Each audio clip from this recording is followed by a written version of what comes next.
Now tuned into the greatest. The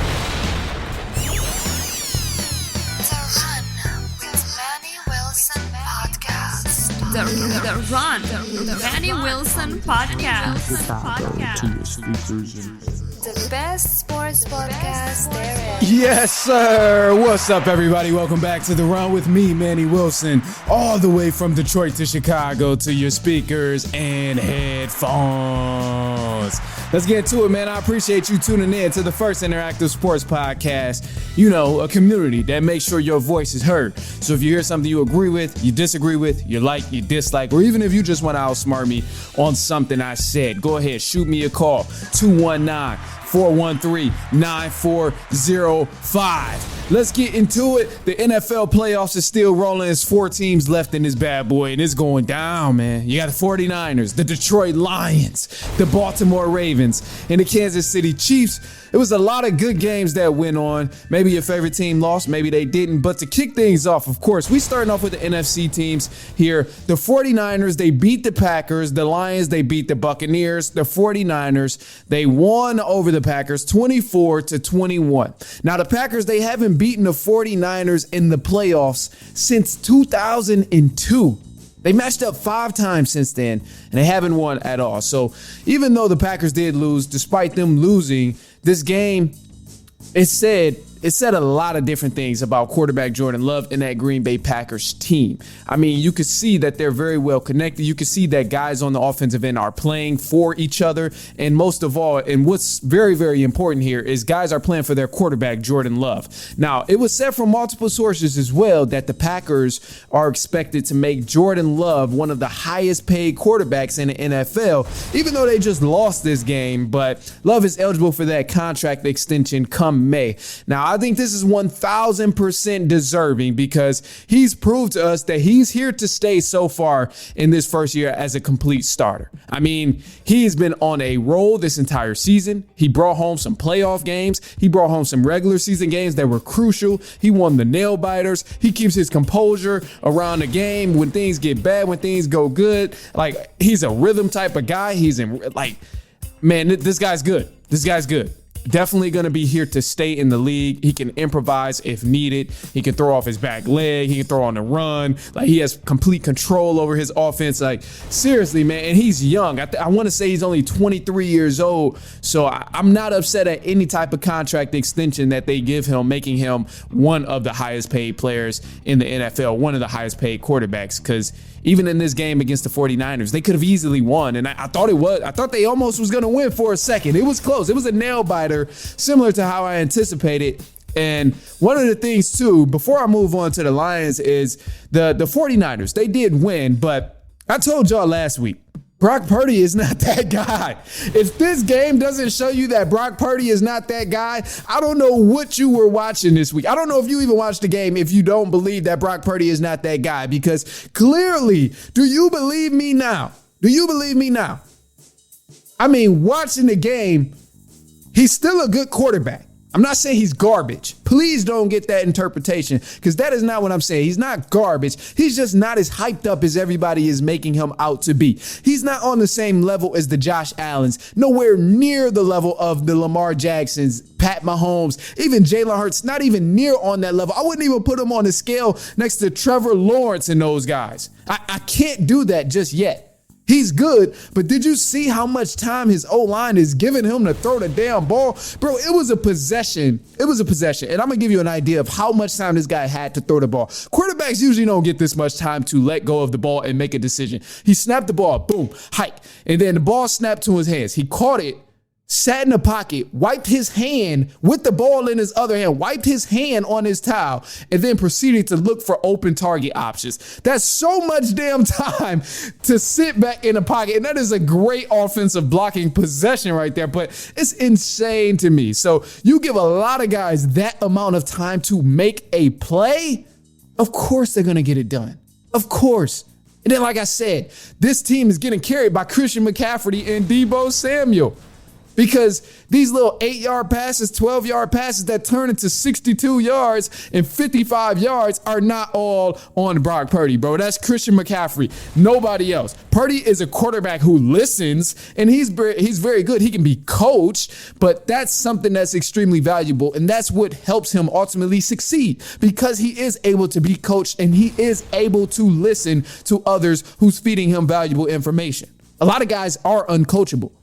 Look at somebody like Texas Tech. What was my man from Tech? Johnny Manziel was uncoachable. People thought Baker Mayfield was uncoachable for a second. You got a lot of great quarterbacks who have the talent, but they're uncoachable. Brock Purdy has clearly proved to be coachable, but guys like Christian McCafrey is the person who deserves the credit for the San Francisco 49ers offense. He scored 2 touchdowns in the second half. And this scenario from him carrying this entire offense along with Deebo Samuel and Brock Purdy taking the credit is insane to me because it's like a point guard. If I'm passing you the ball all the time and you shooting and making these 3-pointers, making the shots, but I'm the one getting all the credit for passing you the ball, it don't make no damn sense because you're the one making all the shots. That's what's happening with the 49ers offense. So you see when Deebo Samuel went down, when he got hurt, this game looked a hell of a lot different. McCafferty had to really start carrying, and Brock Purdy, boy, he was struggling. He was shaking in his boots back there with that defense coming at him. So I'm gonna keep it that way. I'm gonna keep it short. But look, the Lions had a good game as well. I'm excited to see what they can do here. Clearly, they prevailed against the Buccaneers. This game was closer than I anticipated. But the Lions ultimately prevailed. They showed grit as they've been preaching from week 1 of the NFL. But above all, I'm gonna brush past all the details of the game because it was solid. It was more so a defensive game until the end. Lions started making big plays. They ended up winning the game. It was a solid game. But the coolest thing about Lions winning this game here is each win that the Lions receive and each win that the Lions earn, the world is buying in more and more. Now, there was some Lions fans who were skeptical about the Lions because we know how they can do. I mean, most Lions fans know what happens when as soon as they start winning games, you get disappointed because they've been winning games and then all of a sudden they decide to play like crap. So there were some Lions fans who were skeptical, thinking it was fluke. There was NFL fans who were thinking it was fluke because this just doesn't happen to a team that went 0-16. This doesn't happen to a team who's been terrible the past 30 years in the NFL. So a lot of guys and a lot of people who keep up with the NFL, a lot of people who watch the NFL were very skeptical about the Detroit Lions winning these games. But the more they win and the more they play on national television, the more people are realizing that these guys are cut from a different cloth and they're actually a good team. Because they don't have huge names on their roster. They got young, impactful guys. They got everything they do is against the grain. They drafted a running back in the top pick at one point. People were like, whoa, what the hell is going on? From the plays that they call the trick plays, the timing of the trick plays, all of that stuff is against the grain. The fakes that they do, the draft choice, the 4th down play calls, all of these things that the Lions have been doing in the past year has been against the grain. The coaching style, all of that stuff, being rah when typically guys are trying to be cool and laid back at the head coach position. Like, it's big. It's big, man. And you can see it all paying off and burning out because, I mean, the guys on the team, they're buying in. They've gotten the city to buy in at this point. And at this point, they're getting outsiders to buy in, which is huge. So, again, y'all better start learning them names on the Lions because, boy, damn it, them boys is good. They're good. And I'm going to leave you with this, too. Before we go to this side note, I'm going to leave you with this, and I'll touch more so on the 49ers and the Lions a different time. We'll get to that later on in the week. But for the past 30 years, here's just what's been going on with the Lions organization, just in case you were unaware, because, I mean, nobody pays attention to a bad team. So this team has been bad, for the past 30 years up until now. So they had 0 playoff wins, 0 division wins, 11 head coach changes, 9 winning positive record seasons. They had a 0-16 season at that as well. This is all in the past 30 years. So now leading up to this moment of them playing in a conference game, they have the most wins they've ever had in 32 years, and they can potentially reach the Super Bowl. The Lions are the only NFC team to never reach a Super Bowl. Crazy. Absolutely crazy. So I'm happy for them. I'm expecting a great NFC Championship game. And again, I'll give more information on that, but you got to stick with me. We got a side note here before we cut to the news and all of that. It was said in a call, we received a call last week on the voicemail line. Of course, if you have an opinion, if you want to share a quick take, go ahead, hit us up, 219-413-9405. But in this side note here, someone called in. He said, hey, yo, you know the Lions, they the best team in the world. And this is what he said specifically. He said, the Lions are the best team to ever touch a football. And I could not allow that statement to proceed on because, you know, we know that's blasphemy. That is outrageous to stand by. So kudos to the confidence, but we couldn't let that go down. So I had to do a little bit of research. I'm like, all right, you know what? I posted the clip, somebody comment, and they mentioned this, the 1972 Dolphins, when they won all regular season games, went 14-0, and they capitalized by winning a Super Bowl that year, and it has yet to be replicated. So I started doing some digging, and I'm like, damn, you know what? Who is the best football team to ever touch a football? Who is that team? So tell me, this is going to be an ongoing conversation, so we're going to pick it up later on in the week as well. But who is the best team to ever touch a football in the NFL? And there's a couple of different teams out here that was dominant. Now I had to pick up a few teams before I let you go. And again, ongoing conversation. I'll have some more next week or later on this week as well. But the first team I'm thinking about, being in Chicago, a lot of people talk about it still, is those 85 Bears.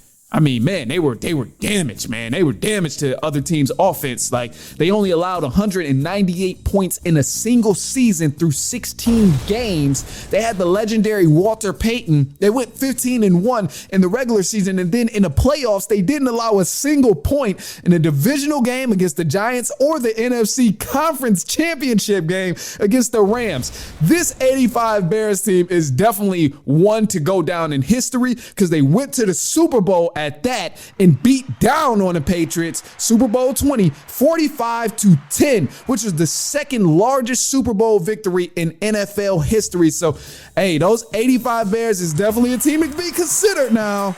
It's a lot of other good teams, but I just had to throw them out there as one of the first picks. I mean, you compare them up there with the 1972 Dolphins, which had an incredible season, but there's a few more. The 2007 Patriots, they were a good team as well. Randy Moss, Tom Brady, Wes Welker, Vince Wilfork, the first team to ever go 16-0 in a regular season of the NFL. They didn't win a Super Bowl because of the Giants, but they were a hell of a team. You got to consider them. 1972 Dolphins, as I mentioned, won all regular season games, went 14-0, and then capitalized by winning a Super Bowl. You got the 2020 Chiefs, who is a crazy team. Tyreek Hill, Travis Kelce, Sammy Watkins, Patrick Mahomes, Tyrann Mathieu, Frank Clark, Chris Jones. I mean, bruh, there's some teams out there. This Baltimore Ravens team right now with Lamar Jackson and all of them. There's some teams out there. So I got to hear from you. Who is your greatest team to ever touch a football? It's an ongoing conversation. Leave a quick take on our voicemail line, 219-413-9405. And we're going to pick up this conversation because it's interesting. It's interesting. I'm curious to what the people on social media say. I'm curious to what I mean, if anybody's listening, what you may think. So, hey, I got to hear this. We're going to continue this conversation. But look, we got some news coming up for the run. All NFL news. Some things been happening in Green Bay. Some things been happening in Detroit. And then, obviously, you know, you got these big games coming up here for the conference of the AFC and the NFC. So we'll break down also to the Chiefs and the Bills game and then the Ravens and the Texans game. But hang in there. It's halftime. We're going to be right back. It's halftime.